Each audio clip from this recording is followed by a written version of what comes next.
Welcome back, everybody, to the Jacksonville Jaguars franchise rebuild, featuring Captain Chuck Johnson and a really fun team we've assembled here in Season 4. We have some exciting rookies at running back, a young offensive line, and I think a really fun defense that only continues to get better. I liked a lot of what I saw from Ezra Telfer last episode, even if he gave up one of the game-clinching plays for the Denver Broncos in Week 2. There are going to be growing pains when you have a young team. To start today's episode, I think we should make our first contract offer of the year. Brian Thomas Jr. is a free agent at season's end. Thomas was our leading receiver a year ago and scored 8 touchdowns. Our top-rated receiver, Eli Arrington, has not played yet in Season 4. He will return in Week 4. Arrington, though, we know he does not want to re-sign, and we've had a lot of negative storylines with him in this series. It's hard to say if he'll be on the team long-term, which kind of adds to the reasoning to sign Brian Thomas, who's a great player on his own. And I think we should sign him while the contract is in a very reasonable spot. We can go to $40 million over 3 seasons. I like the sound of that, and Brian Thomas signs an extension. Some of these other decisions, I need more time to see what I want to do. For instance, with Josh Hines-Allen, he's 31, so he's going to regress. I need to see how much before I attempt to re-sign him. And then Curtis Easley. When he broke out last year, I felt like he would be an easy extension candidate, but staying on the field is a concern with him. 79 injury. He's injured right now, and he's going to miss the next 5 weeks. And he's missed a handful of games throughout his career. And if this is, where he's going to basically end up overall-wise, a low 80s tight end, I want to see how good this tight end class could be and how much of an impact he makes when he returns. I think he's a really good player. But even if you sign him, you need good depth because it's not likely he'll play all 17 games. I do like in this series that injuries have been playing more of a role. It gives me more to do as a team builder. I've always thought it makes the series more interesting when there are these surprise injuries that you have to react to, whether it's with signings, practice squad players, or players that have been on the bench that you've not really used. And one thing I like about my series a lot is that between the injuries and now the extra attention focused on the preseason with those live streams, we actually get to see more of the roster, and it has more of an impact. And they're not just players that are there because we need depth on the team. But let's get into our games today, beginning with a matchup against the Chicago Bears, who now have Travis Etienne and a top offense to open the year. I wanted to see us weather the storm with the injuries we had to start the year. All Luke McCaffrey does is score touchdowns. He had a great preseason, and with the injury to Eli Arrington, he has emerged as our number 3 receiver. We just scored a safety, and it's 10-9. Chicago got the offense going. Chuck Johnson ran for a first down on 4th and 1, and then finds Brenton Strange for the touchdown. A lot of action in this first half. McCaffrey scores again on a 27-yard score. I didn't see Travis Etienne on their roster. I think he might have actually been traded away by Chicago. It is 23-17 here in the third quarter, and there is all kinds of time. Chuck takes off and runs for almost a first down. It's the third quarter. We already have 2 Luke McCaffrey touchdowns. And Chuck Johnson throws his way again, and it's incomplete. We are just going to take points here. It could give us a 2-possession lead. So Brandon Aubrey, 54-yard try. And the kick is good. So I thought I saw Jaylen Warren get some carries in the sim when this game began. He is now on their medical center with a compound fracture. That is a season-ending injury. Haven't seen many of those.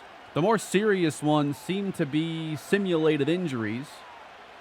So just one of those things that playing on 30 injury, I guess, makes more possible. Caleb Williams.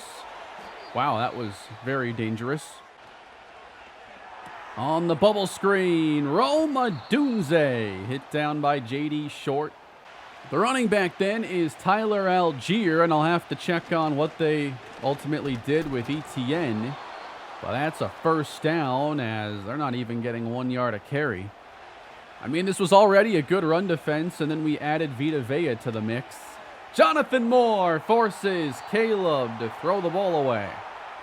Defense trying to protect this lead. Williams on 3rd and 7. To the outside, and no first down for Cole Kmet. But close enough to attempt a try on 4th and 2. Williams, hands, Algier gets it. A toss to the outside. Algier trying to get around, does gain 6. The handoff, Algier again trying to get outside, and this time gets run down. It's Baxter, the strong safety. A 3rd straight run, and Algier patiently carves his way through the defense. Now Williams heads back to the air, fires a strike for the touchdown. Chicago cuts into this lead with Alec Pierce. Benji Cormier is in at running back for Jacksonville, and his run doesn't go far. We'll see if he can get past the 1 yard per carry mark today, as Joe Johnson, the 4th rounder, now in the backfield. Straight ahead and turned away. Chuck Johnson, 3rd and 9. Down the middle and complete. It's Luke McCaffrey. Cormier is in the game. He's a better pass catcher.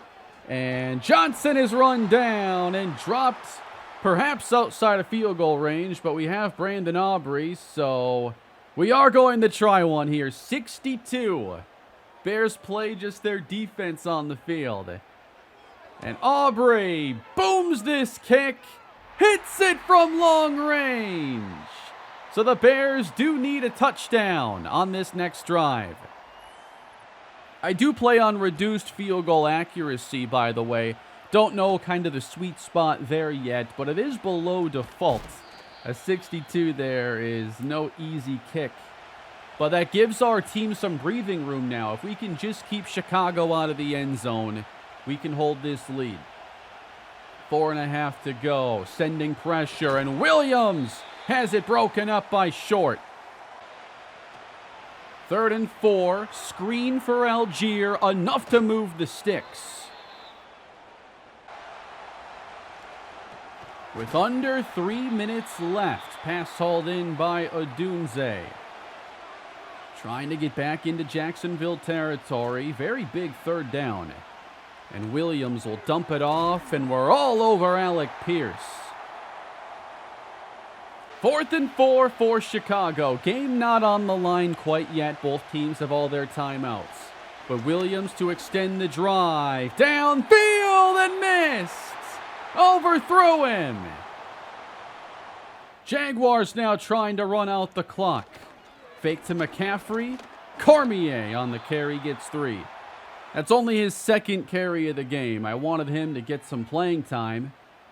Now 2nd and 7. Cormier, nowhere to go. And on 3rd and 6, Johnson underneath. And not getting there is Strange. Now it's 4th and 1. You go for it here, you could win the game, or you send out Aubrey to make this an 8-point game. That is a tough call. Legitimately difficult. 55-yard try. He hit it! And it's an 8-point game. Let me know down below, what would you do there? If you have perhaps the best kicker for a 55-yard try in that spot, or you go for it on 4th and 1 in a game you haven't ran the ball all that well. That's a really tough call. 8-point game, though. We haven't won it yet. Whereas the 4th and 1 conversion would have. Williams knocked away by Baxter. 2nd and 10. Williams is dropped by Jonathan Moore. 3rd and 22. Williams intercepted, and that's going to be the game. Sealed by Cisco. Jags move to 2-1. Although it's an NFC opponent, I don't want to spend too much time on games like this. Nice to see us score a win against a team that should be good in the NFC. Positive start to the day, and we handle the first 3 games going 2-1, while Eli Arrington plays 0 snaps.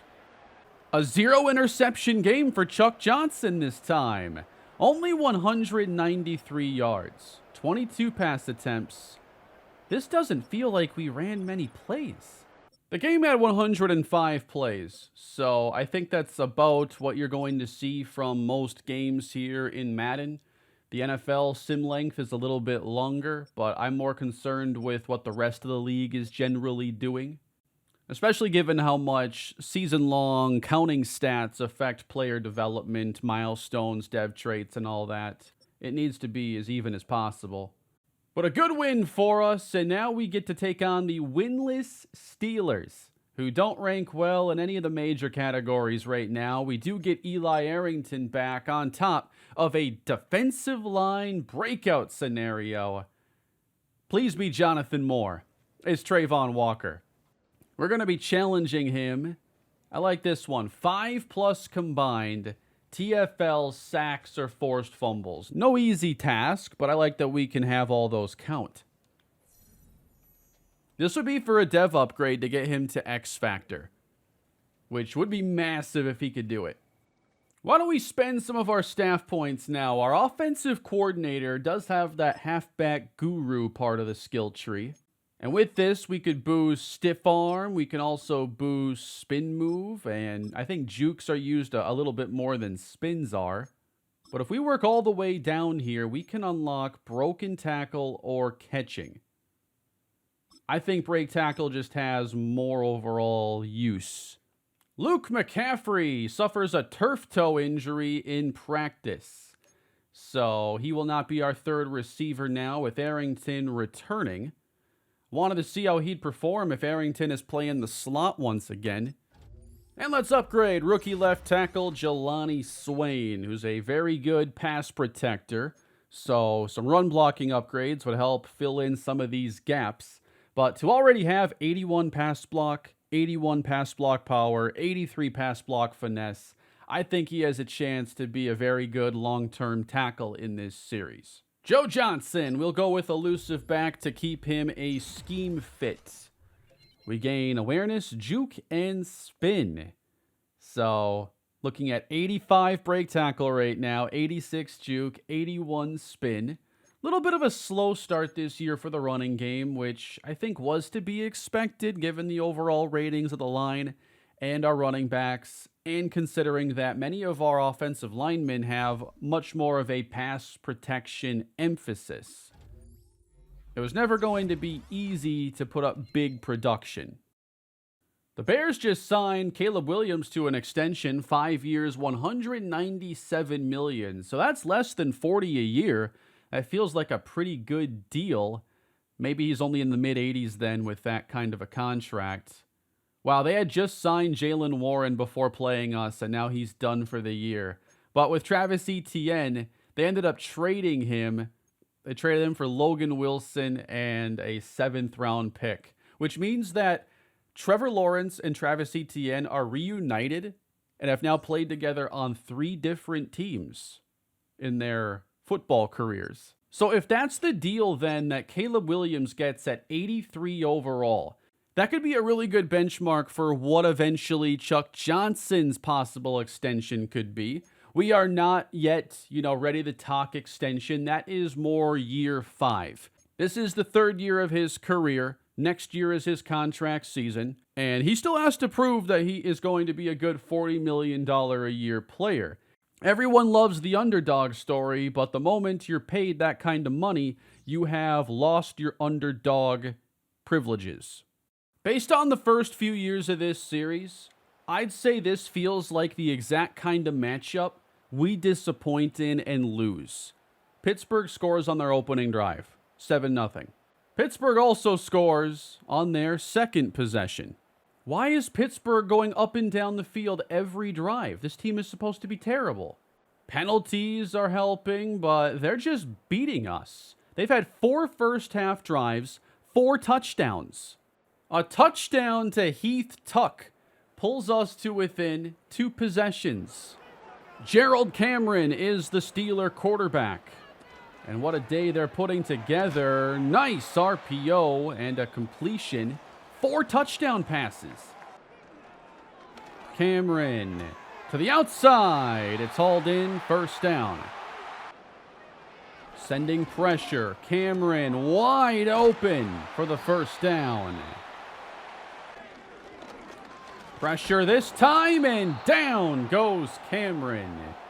This is a really great defensive line, and with Walker healthy again, this is my preferred line. With him at defensive tackle, Moore next to him, Martin Cooper, Josh Hines-Allen on the edge. Cameron over the top and behind Campbell. It's 5 straight touchdown drives for Pittsburgh. They scored on their next drive. You have to be kidding me. 6 straight touchdowns to start is like a less than 5% outcome no matter the team. It could be a Pro Bowl roster.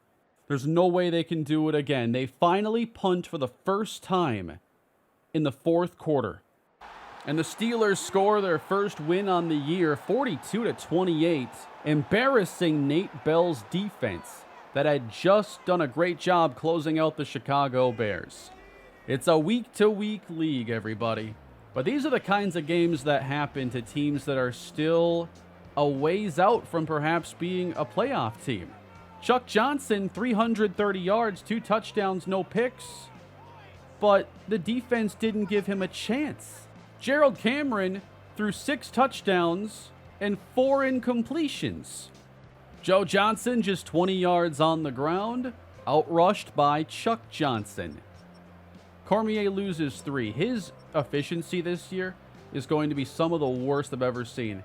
Heath Tuck does score 2 touchdowns. This could perhaps, Trey Tucker does have the injury icon on his player card. So more injuries, but they're not to blame for this performance. And that happens during a breakout week. Are you kidding me? No, this is not going to be a success. That was an atypical game from you. What happened? The whole defense right now should be in the office explaining what just happened, overlooking the Steelers like we were, we thought we were something at 2-1. Trey Tucker, upper arm fracture, out 3 weeks. Actually going to be 2 as I haven't simmed to the next game yet. But we are getting a receiver breakout scenario. And this could likely be for Heath Tuck. Something that wouldn't have happened if there weren't the turf toe injury to Luke McCaffrey, and then Trey Tucker getting injured, opening the door for a player whose opportunity to be on the team is only because we saw him in preseason play well. So, hello, Heath Tuck. You are going to have a chance in this next game. 75 yards and a touchdown to increase the dev. He is the same overall as Luke McCaffrey, who had jumped him on the depth chart, but if he has this opportunity, he's getting the playing time this week. Trying to bounce back, Jacksonville faces the Dallas Cowboys, who intercept Chuck Johnson on the very first play of the game. And they score a touchdown. Jacksonville does nothing on their next possession, and the Cowboys score a touchdown. A much-needed score, but my concern now is surrounding a defense that just cannot get off the field. Big play on 3rd and 6, a 22 yards, followed up by 29 yards. What's happening? It's 21-7. It's the Gerald Cameron game all over again. So we're going to do something about it then. I'm playing both rookies, Telfer and Billups. We need to identify the problem here. So here's the throw. And this is a rookie quarterback, keep in mind.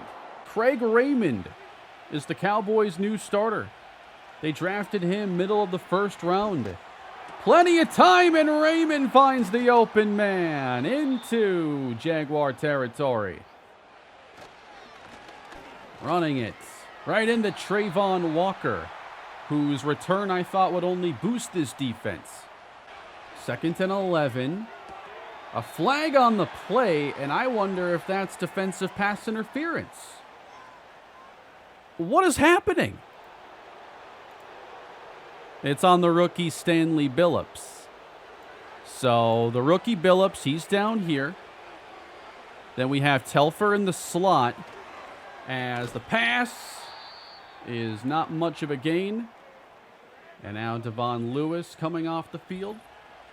J.D. Short is still out there getting a lot of the CeeDee Lamb matchup here. Raymond on second down. Where's the rush? I mean, what is this? This Cowboys line finally gives up a hit. Took a little while, but Josh Hines-Allen with the sack. A good run inside the 10. And all the way to the 3 goes Weston. Raymond under pressure. Gets into the end zone. Touchdown. Jake Ferguson just beat first rounder Ezra Telfer right at the back of the end zone. Let's switch it up even further and let J.D. Short handle playing the nickel then, and Telfer plays outside. Oh my God, Eli Arrington's hurt again. Things are not exactly going as planned right now. We are down 21. Chuck Johnson taking off, and Micah Parsons runs him down. Johnson, deep drop, steps up, fires to Joe Johnson. First down. That timeout there was a little suspicious. I wonder if that was Johnson perhaps getting hurt. Chuck Johnson still out there, incomplete for Brian Thomas.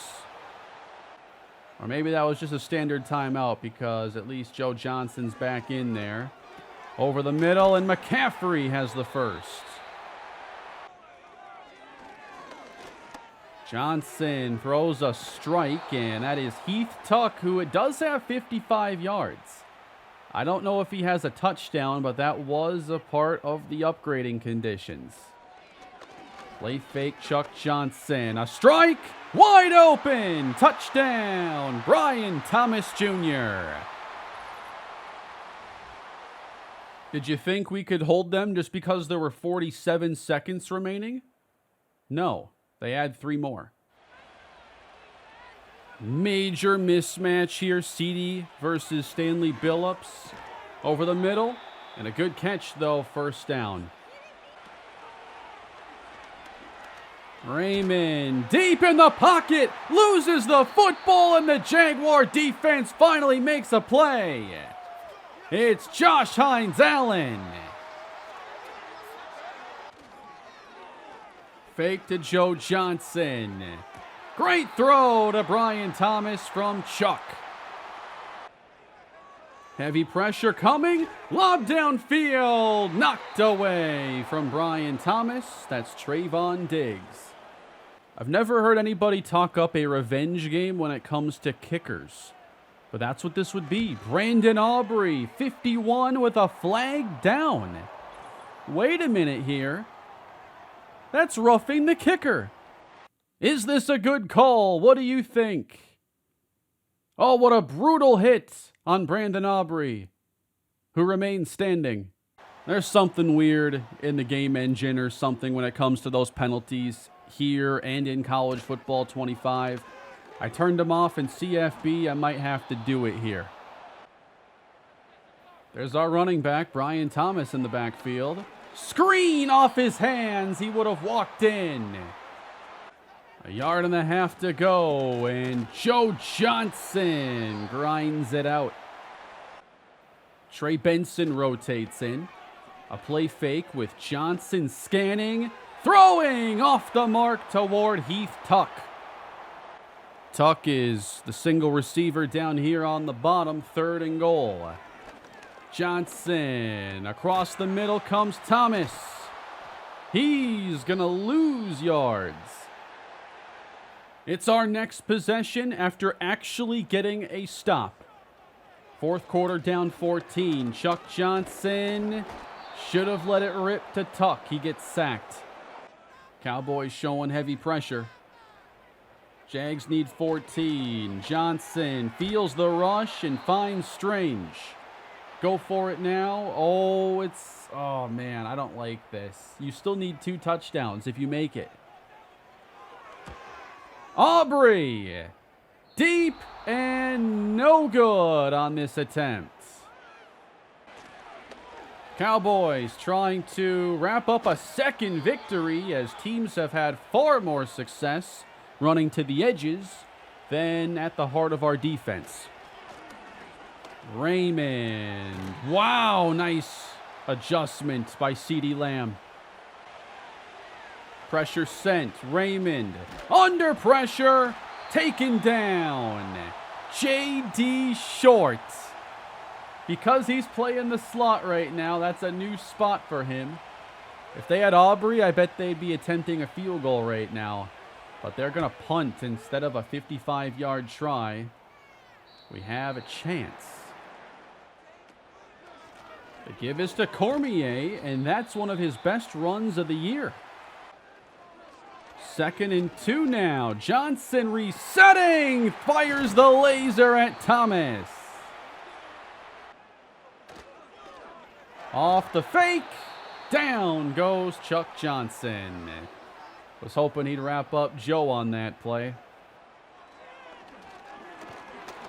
Wow, Joey Harper gives up a very dominant pass rush win that time. The Cowboys now have 5 sacks on the day. We are feeling those offensive line growing pains. They're sending extra pressure. Chuck Johnson able to send it to the end zone, and Thomas makes the catch, and the game remains alive for Jacksonville. They couldn't get him down this time, and Chuck just let it fly. Brian Thomas is down there somewhere, and we have ourselves a 1-possession ball game. Craig Raymond, 27 of 33, 3 touchdowns. Young quarterbacks have been having quite the day against this secondary. And now playing for the game. Cowboys 2nd and 3. Inside for Weston. He doesn't get it. And they have to run a snap prior to the 2-minute warning. Running left. Getting it. We'll have to spend our timeouts. Big hit from Chuck Dalton. No gain. Got Baxter creeping down. And the run is a good one. Cowboys a yard from victory. Vita Vea on the field now. Cowboys have a fullback. Here's the game right here. 3rd and 1. It's a Cowboy first down and victory, as they will hand us back-to-back defeats. The defense letting us down like this, I can't even fathom right now. We have given up 9 touchdown passes over the past 2 weeks. Things seem to get settled down a bit, but they had good success running to the outside.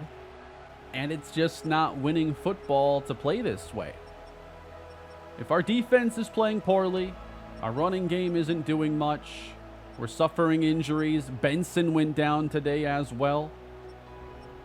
I mean, Chuck Johnson can only do so much. And he's still keeping us in the game. Heath Tuck does not accomplish his goal. Had a chance. Big day for Josh Hines-Allen, but he might be the only defender who had a good game today. There don't appear to be any new injuries coming out of that game. I don't think it's very easy to get Madden to kind of replicate, the injury experience you can see in real life. I think we have to accept that a lot of it's going to be, just the Madden version of things, where there are a lot of players who will leave a game but not have a serious injury. And maybe that's just what we have to accept as a replacement if we can't have something that's more realistic, especially having one slider to determine all of what happens. Rough stretch for our team. Now we're about to play 3 consecutive division games that lead up to the trade deadline, including our second game already against Houston. I'm going to give LaDamian Bigby an opportunity to start at center. Martin Szyszkowski is a higher rated center, but he is a pure pass protector. his run blocking is really low, the power and finesse ratings. And I want to see if there's anything I can do to get our running game to perform better. I thought having Dominic Pooney would help, but we've been pretty weak at running the football, and there hasn't been a whole lot of celebrating these rookie running backs like I anticipated. Morale is falling for players like Joe Johnson, only at 34 right now. This is a compounding effect of losing at home, being inefficient, fumbling the football. We've seen him lose morale basically every week, and inefficiency is a big reason why. Johnson has been held to 2.9 yards per attempt. Trey Benson is at 5.1, but on 7 carries. And Cormier has only carried 16 times for 25 yards. Pretty disappointing start. While Brian Thomas has been very productive, as has Luke McCaffrey, Chuck Johnson has 12 touchdowns to 4 picks. It's important that he ranks well league-wide in a lot of categories so that he does not lose development. And I think he's doing an overall really good job. I think one of those things I've seen drop a player in the past is having, like, a bunch of interceptions. And that's been more under control so far. A 3-interception game can change that, though. We're looking for some positivity, and winning the season series against Houston would be the kind of positivity we need right now. This is how we open the day here. 3 straight runs, Benji Cormier, and immediate success. 8 yards, 8 yards, 6 yards. Let's jump in. You know, I actually want to see if we play better with Bigby. So I'm giving Cormier a chance. You know, just mixing things up. I'm giving players chances when there are areas of the team not doing well. That pass is knocked down. Good protection. But Johnson airmails in Eli Arrington's direction to end this drive. Big penalty, and that was on a 3rd and 9. Our defense has allowed like 70 points in the last 2 weeks. I think more. So Houston hoping to take advantage of that. Can they do it? Stroud on 2nd and 9. Good pass to the outside. Ezra Telfer can only chase. 3rd down's where you want this pass rush to seal the deal. 3rd down and 5 for Stroud. Excellent protection. Picks them apart. Picks on Billups, 2. Touchdown, Houston. Must have been in our dime defense there, bringing out the 4th cornerback. But that pocket's ridiculous. Stroud had nothing like that in the first game of the year. I don't know if they're a little bit healthier. That's possible. Cormier breaking one outside. He's going to go inside the 35 with one of the most exciting plays on the ground for the Jaguars this season. 3 tight ends on the right, but we run to the weak side. And a good job not letting those linebackers get into the backfield. He's able to change direction, shake out the defender in the hole, and he's just creating everything on this play. I know he's got normal development, but there is no just ignoring him and having Johnson take on every carry. Arrington slot left. Heath tucked the reception, 6 yards. 4 on the rush. Pass to Thomas. It's a 1st down. Ball is out. Cormier with the catch. Really good showcase for him today. And here's Joe Johnson now, plowing forward. Goal to go. Chuck 5 yards out. He decides to run it in himself. Touchdown, Jaguars.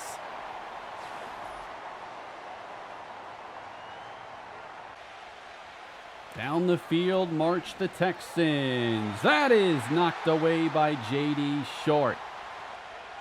Billups and Telfer both in the game. On 3rd down, it is Billups coming downhill for the stop. A 10-7 game now. This is Chuck Johnson. Dumps the pass. And that's Strange. Should be getting Curtis Easley back pretty soon, which will be a nice boost, I believe. 3rd down and 2.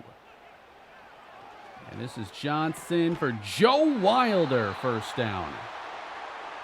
I have Joe Johnson now in the game. Joe Wilder also as the top tight end for now. And he makes a tumbling grab for the 1st down. He can be our 2-minute drill tight end here. Let's see how it goes as Johnson gets sacked. Again to Joe Wilder. 3rd catch on the possession. It's 11 yards. Cormier now in. Arrington, have not talked about him very much. And especially now that I have that second version of the playbook, Johnson airs it out, incomplete.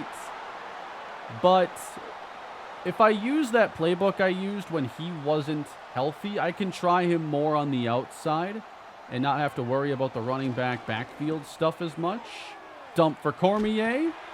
I like that he uses the juke. That's something that began happening more a couple years ago in Madden. Getting these guys to use more of their skill set. Joe Wilder makes the grab at the 31. Joe Johnson helping protect. Good catch, and out of bounds goes Brian Thomas. Still 1 timeout in their back pocket. Caught. That's Arrington. Now they use the timeout with 17 seconds left. They're still 13 yards away from the end zone, though. Chuck Johnson scans, floats, gets rid of it. Really don't want to throw this shy of the end zone now. The runoff's going to be at least 7 or 8 seconds. And Chuck gets it away again. I would just kick here. We just threw the ball away 3 times to set up a field goal, so at least we'll get a chance at something here as Aubrey ties the game. We move ahead, late 3rd. Eli Arrington is in the backfield. Jaguars trying to take the lead. It's a screen. Arrington getting outside for the 1st. The carry for Cormier has a hole and takes it across the 30. 90 on 10 rushes. I was waiting for the efficiency to turn around. Big game today for Benji. Johnson completes, and it's Luke McCaffrey. Joe Johnson on 3rd and 1. He gets the 1st down. Arrington from the backfield again. Turns it up out of bounds. 3 yards. The give is to Joe Johnson. What a play, Will Anderson. That's what elite linemen do. 3rd and 9, but have our power package in and just run it. We kick the field goal. Now Houston at their own 37. It's 3rd and 8. Sending 4, and Stroud off his spot. Finds a man, but Schultz may have lost some ground. And it's not a 1st down. He gave up forward progress. And Houston will now have to get the 1st down on a 4th and 1. Mitchell, what a play by Lloyd! That's what I'm talking about. Jacksonville takes over on downs. Cormier, nice cut into the hole, and he is over 100 yards for the 1st time as a rookie. And the 1st time any of our running backs have ran for 100 yards in a game this year. So definitely the type of performance we were waiting on. 5.5 to go now. Johnson, that's trouble. How did he do that? Was out of bounds and didn't count, but impressive nonetheless. You want to get at least 3 here. Cormier, he slips ahead, gains 7. I think we're seeing good shiftiness and change of direction out of Cormier. 3rd down and 3.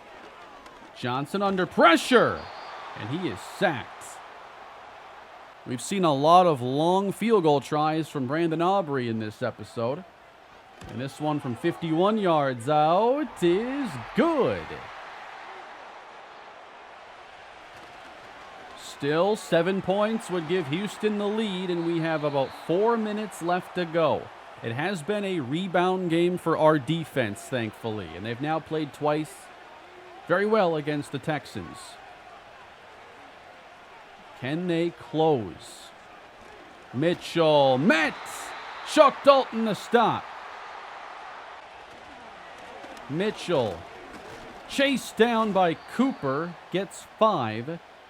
It's 4 down territory here, and they've only converted 1 third down. Setting up a screen, and it never gets connected. 4th and 7, and they're going to put faith in their defense now.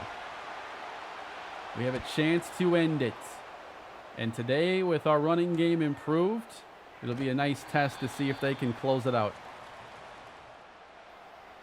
But we're starting in the air with a completion.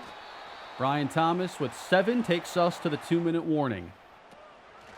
Inside give, 1st down and more. Benji Cormier. Handoff, stutter step, and Cormier gets 8 out of that. Cormier only gets 1, and the Texans call their last timeout. And we are a 1.5 yards away from clinching this game. Benji Cormier is deep in the backfield. Cormier taken down. Houston will have a chance. Very key punt by Cook. It does not appear good. Wow, that's awful. 31-yard line. 69 yards from victory now are the Houston Texans. As we send 4 at Stroud, and he will get a quick 9. It's a play fake. Stroud's going to fire downfield to the end zone. Knocked away from Collins. J.D. Short. Play fake. Stroud, a strike. Out of bounds, though. Schultz did not get the second foot down, unless he did. And they do overturn it. The Texans have a fresh set of downs. 50 seconds left. Downfield! No! Nico to the end zone, and the Texans have taken the lead. Nico Collins, I believe that was a cover 2 invert call. We've seen that play allow a lot of touchdowns from both sides. It just puts the safeties in an impossible spot. So now we have to answer in 47 seconds. We have our timeouts.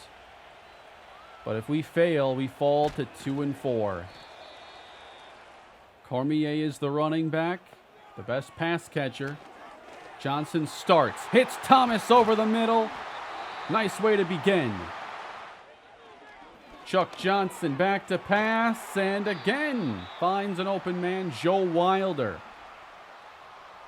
You could say Aubrey's already within his range. 1 timeout left for Jacksonville. Trying to get closer. Johnson takes off. Has the first. Risky call there. Oh boy. I'm terrified now. We used our last timeout. Come on, guys. Don't screw this up. We need this game. Chuck running. And can we get the field goal off now? I have no idea. Unbelievable. Final play of the game right here. Chuck Johnson, let it fly, please. Oh, man. The end of game logic here in 25 has just been awful. They don't spike the ball anymore. I don't think at all. A spike there could have set up a field goal try. It's an awful way for it to end. Defense gives it up in the end, but they did play a good game today. Cormier had himself a breakout performance, 131 yards.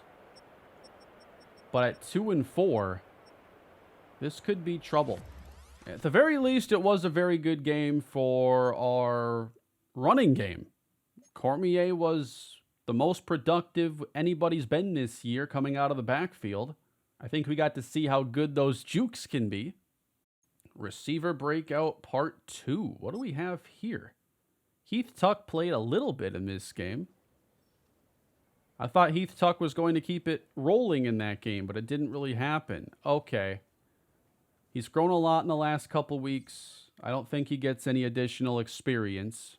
This is easily a must-win game for Jacksonville. 1-5 Tennessee is next. Worst scoring offense, second worst scoring defense. Their average game is losing by 16 points. They are the worst team in the AFC. Wow, Indy's 2-4. So the South is off to a very slow start, and the best teams right now are Kansas City and Las Vegas. I got to take a peek then at that Raider roster, because that is very unexpected. Keontae Foster is a 90. James Cook is there now. Chris Carpenter, the quarterback. That's right. So he's been there for a while. This isn't new. But the Raiders turning a corner this year. That is very exciting.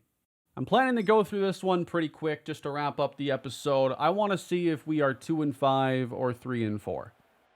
Jacksonville has taken a fourth quarter lead, 27-24. Another high-scoring game. And another game where our defense is not playing up to the standard we expect. Ezra Telfer, interception. Thank you. Can we put the game away now? That's a good run. Dontrell Maynard checks in. Picks up 13 yards. No clue what brought him into the game. We're seeing Trey Benson here at running back. Could there be an injury now for Cormier? Caught! Wide open! Flying is Sheffield inside the 1. What is happening? Dontrell Maynard, Jeremiah Sheffield. This is not the preseason, everybody. Sheffield has 2 catches and 50 yards. And Chuck Johnson, trying to score a touchdown, gets chased down by Chauncey Cheeks, rookie edge rusher. I think that's his name. Sometimes I just trust my gut. 2nd and goal. Benson to his right. Joe Wilder's the tight end. That is incomplete for Benson. A 2-score lead here would be nice, and we get it. Touchdown, Eli Arrington. Titans facing 4th and 13. Might as well be the game here, down 10. The quarterback is Patton. He fires downfield. It's Callahan for the touchdown. I think I'll be making a defensive playbook now. And there isn't going to be a cover 2 invert play in sight. I've been talking about cover 2 invert. What's the issue here? Here's just one of the variations. It's basically a disguised cover 2, and you're playing someone way out of position. Blocked the kick. Usually I don't have much of an impact here, but I was in to do that as I was looking at the play art. Basically, it's cover 2, but you're showing single high. In reality, Cisco is responsible for that whole half, and they're playing 5 wide here. They're empty. So I would never play a disguise cover 2 in this case. And they're calling what appears to be 4 verts, and he's never going to get wide enough to make that play. Well, this is a weird angle. I haven't seen this before. Sweet, though. I get to watch at least one play from this cam. I love this. Benson, right upfield. It's a first down. If I could always have this camera or the option to, it would be amazing. I don't know how I did this. Wasn't on purpose. I mean, I like it to be a little more zoomed out so I can see the receivers better. But for the running game, it's awesome. This is a 99-yard day for Trey Benson. So I think Cormier's hurt. But we've been able to run the ball now for 2 weeks. Trey Benson gets a couple. Perhaps Bigby at center gives us a better overall line. But we are not going to close out Tennessee quite yet. Okay, this could actually be cool, though, for kicking. Not ideal, but better than sideline view, where I'm just guessing. Aubrey Drills it. 7-point game thanks to that blocked extra point. Aw, they kicked me back to the sideline cam. Well, it was fun while it lasted. If I could figure out how to trigger that glitch purposefully, I would do it more. Patton chased and sacked. That's Jonathan Moore. Long way to go for Tennessee. Only 30 seconds on the clock. Hit again. Nearly picked. We haven't really talked about Tennessee much, but they do have a new quarterback. So we'll get familiar, but they're on the verge of a 1-6 start. And that was the worst throw I've ever seen. Third down, and they're going to get it. But it might run them out of time. One play. If we lose here, it would actually be the funniest thing I've ever seen. But we're not going to. Jaguars win. It's a 3-4 start. Very up and down. Very inconsistent. We'll get the Colts in our next game, and that will take us to the deadline. But we know the best we're going to be at that point is 500. And this is not looking like a playoff team, at least to me right now. The offense needs to grow, and there's just so much to develop there, while the defense has been giving up 28 plus in so many of these games. We're lucky to beat the 1-win Titans. And 2 injuries coming out of the game. Jonathan Moore and Benji Cormier are now hurt. Moore is going to miss 6 weeks with an ankle injury, while Benji Cormier will miss the next 3 with broken ribs. So we'll have Trey Benson and Joe Johnson then shoulder the running back load the next 2 games. And here are the numbers now with the Jaguars at 3-4. It's been a pretty good start for Chuck Johnson. The one area I wanted to see us improve was the sack numbers, and that is a problem. We've given up 20 already, nearly 3 a game, which I believe would be an overall increase on sacks taken from last year. But the other stuff that Johnson can control a bit more of is looking really good. He has raised his yards per attempt, completion percentage, touchdown to interception ratio. He's playing better, despite the circumstances. He's also our leading rusher, which I did not expect to be the case 7 games into the year. But here's how the running game looks, and it's not all that promising. Trey Benson now becomes our most efficient on 22 carries and probably gets more playing time now the next 3 weeks. Brian Thomas, 496 yards. Eli Arrington, a very quiet 161, playing in 4 games, averaging a little over 40 yards a game. I think that we've outgrown the need for Arrington to play in the slot. Maybe that goes away. Josh Hines-Allen leads us with 5 sacks. Jonathan Moore, 4.5, but is set to miss a lot of time.